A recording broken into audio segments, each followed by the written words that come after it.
तुम्ही पण असेच बिझी आहात का? आणि ते बिझी आहात म्हणून खूप साऱ्या गोष्टी करायच्या आहेत. स्वतःसाठी करायचे, फॅमिलीसाठी करायचे, बिझनेससाठी करायचे, पण वेळच पुरत नाही. मोस्ट ऑफ द एंटरप्रेन्योर हा चॅलेंज फेस करतात आणि त्याच्यासाठी खूप इम्पॉर्टंट गोष्टी मी ह्या रील्स मध्ये सांगणार आहे. त्यामुळे तुम्ही शेवटपर्यंत आणि सिरियसली ऐका. आपल्या प्रत्येकाचं लाईफ ना 4 कॉलम मध्ये असलं म्हणजे पाहिजे. पहिलं म्हणजे आपण सगळ्यांनी गोष्टी प्रायोरिटाईज केल्या पाहिजे. पहिली कोणती प्रायोरिटी? अर्जंट आणि इम्पॉर्टंट. सेकंड आहे not urgent but important.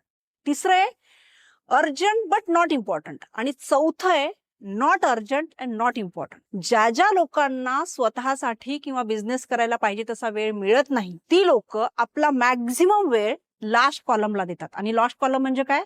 Not urgent and not important गोष्टींना जास्त वेळ जातो. आणि त्यामुळे तुमचा जो फर्स्ट प्रायोरिटी कॉलम आहे अर्जंट आणि इम्पॉर्टंट, त्या गोष्टी करायच्या राहून जातात. तुम्ही तर मी सांगितल्याप्रमाणे जर हा प्रिन्सिपल फॉलो केलं तर प्रत्येकाला वेळ मिळू शकतो. सो अधिक माहितीसाठी खाली दिलेल्या लिंकला क्लिक करा आणि आजच जॉईन करा.